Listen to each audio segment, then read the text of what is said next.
Friends, कैसे हैं आप सब।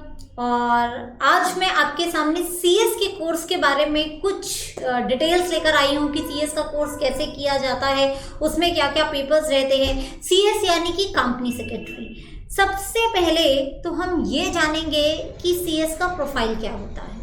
मैं खुद भी सीएस हूँ, I am Ruchidutt Kaushik, CSN LLB। और एक सीएस का अगर मैं बात करूं तो प्रोफेशन की आज की डेट में बहुत ज़्यादा डिमांड है, बहुत फ्लरिशिंग प्रोफेशन है और आप 12th के बाद डायरेक्टली इसे कर सकते हो। देखो, सीएस का कंपनी सेक्रेटरी का अगर मैं एक जॉब प्रोफाइल की बात करूं तो सारे सेक्रेटेरियल काम, लीगल काम वो किसके होते हैं? सीएस के होते हैं। यानी कि बोर्ड ऑफ डायरेक्टर्स से कम्युनिकेट करना, शेयर होल्डर्स के साथ कम्युनिकेट करना, स्टॉक एक्सचेंजेस के साथ, लीगल एजेंसीज के साथ, अथॉरिटीज के साथ डील करना, ये सारा काम कौन देखता है? सीएस देखता है। साइमल्टेनियसली कंपनी लॉ की सारी रिक्वायरमेंट्स फुलफिल हो, उनकी सारी कंप्लायंसेस भी कौन देखता है? सीएस देखता है। और कंपनी को कुछ सर्टिफिकेट्स की जरूरत होती है जो सिर्फ और सिर्फ सीएस ही साइन कर सकता है। जैसे कंपनी की बैलेंस शीट सिर्फ और सिर्फ सीएस साइन कर सकता है ना, इसी तरीके से कुछ डॉक्यूमेंट्स होते हैं जो सिर्फ और सिर्फ सीएस ही साइन कर सकता है। तो सीएस के पेन में भी बड़ी पावर है। तो ये भी एक बहुत अच्छा प्रोफेशन है, आप इसे परस्यू कर सकते हैं। और आइए देखते हैं कि हम इसे परस्यू कैसे कर सकते हैं। सीएस में सबसे पहला लेवल है बच्चे CSET, यानी कि सीएस एग्जीक्यूटिव एंट्रेंस टेस्ट। ये आप इमीडिएटली 12th के बाद दे सकते हैं। एलिजिबिलिटी इसकी 10+2 है। एग्जामिनेशन यानी कि 4 सब्जेक्ट्स इसमें आते हैं: law, economics, current affairs and business communications. 170 marks का पेपर होता है, 30 का वाइवा होता है। यानी कि 200 में से 100 मार्क्स आपको क्या चाहिए? पास होने के लिए चाहिए। यानी कि सिर्फ और सिर्फ 50%। कोई नेगेटिव मार्किंग इसमें नहीं होती है और मैथमेटिक्स भी इसमें नहीं है।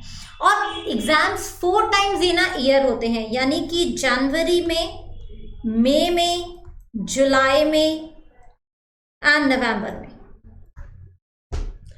और जनवरी में, जुलाई एंड नवंबर में, यानी कि हर ऑलमोस्ट 3 मंथ्स में एग्जाम है। आप कोई भी एग्जाम ऑप्ट कर सकते हैं। स्पेशली वो बच्चे जो 12th के बाद CSET देंगे बच्चे, वो या तो मई या फिर जुलाई या फिर नवंबर, जनरली ये 3 अटेम्प्ट ही दे पाते हैं।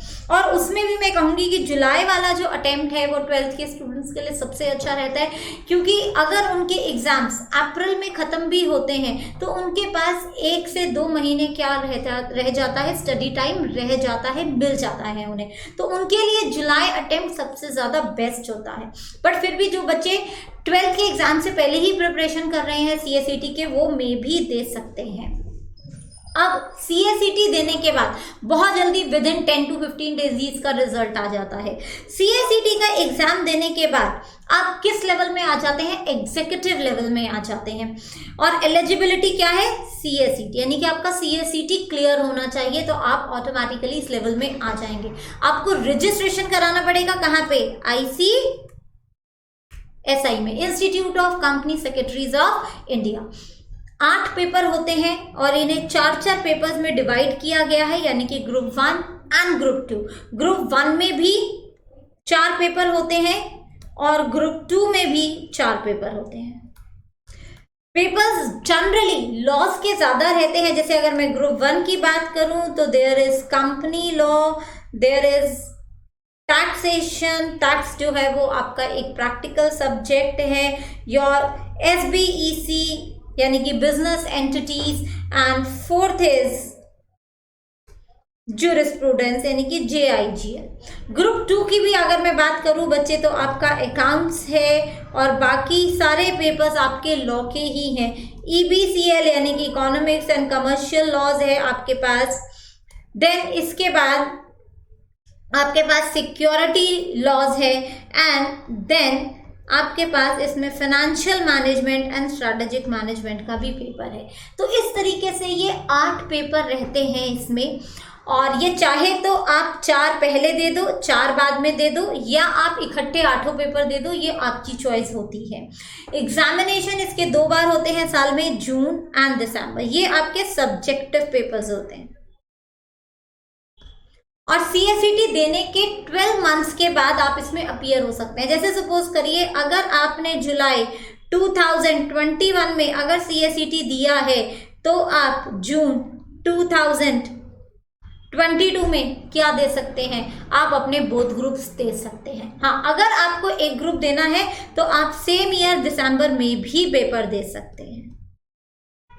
ये रजिस्ट्रेशंस आपके ऊपर है कि आप कब का लेना चाहते हैं। आप एक ग्रुप देना चाहते हैं तो 6 महीने बाद ही का ही रजिस्ट्रेशन करवा सकते हैं। अगर आप बोथ ग्रुप देना चाहते हैं तो कम से कम 12 महीने का गैप आपको मेंटेन करना पड़ेगा। This has been given to you for your studies, ताकि आप 8 पेपर को प्रिपेयर कर सको।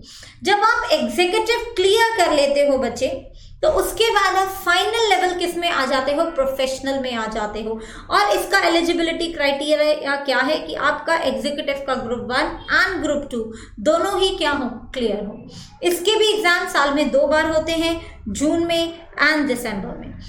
अब प्रोफेशनल के बाद या उससे पहले आपको क्या करनी पड़ती है, ट्रेनिंग करनी पड़ती है, यानी कि जैसे हम आर्टिकलशिप कहते हैं, ये करनी बहुत ज़्यादा ज़रूरी है। इसको करे बिना आपको डिग्री नहीं मिलेगी। ये आप किसी CS के अंडर में भी कर सकते हो और अपना सारा प्रोफेशनल तक एग्जाम्स क्लियर करने के बाद, इस ट्रेनिंग के बाद आपको 15 डेज की एक ट्रेनिंग और करनी होती है, SMTP। ये आपको ICSI ही कराएगा, इंस्टीट्यूट ही कराएगा। इसमें आपको टेंशन लेने की ज़रूरत नहीं है। तो जैसे ग्रेजुएशन का फर्स्ट ईयर, सेकेंड ईयर और थर्ड ईयर होता है, बिल्कुल वैसे ही ये भी है। First year CSET, second stage is your executive and third is your professional. और इसके साथ आपको क्या करनी है, आपको ट्रेनिंग करनी है, आपको आर्टिकलशिप करनी है। और जब आप ये कर लोगे, so finally you are eligible to make lots and lots of money. आप बहुत पैसा कमा सकते हो CS का प्रोफेशन परस्यू करके। बाकी अगर आपका कोई भी और डाउट है तो आप मुझे चैट बॉक्स में लिखकर भेज सकते हैं। I will definitely reply it back and best of luck if you are pursuing CS। Okay, bye bye.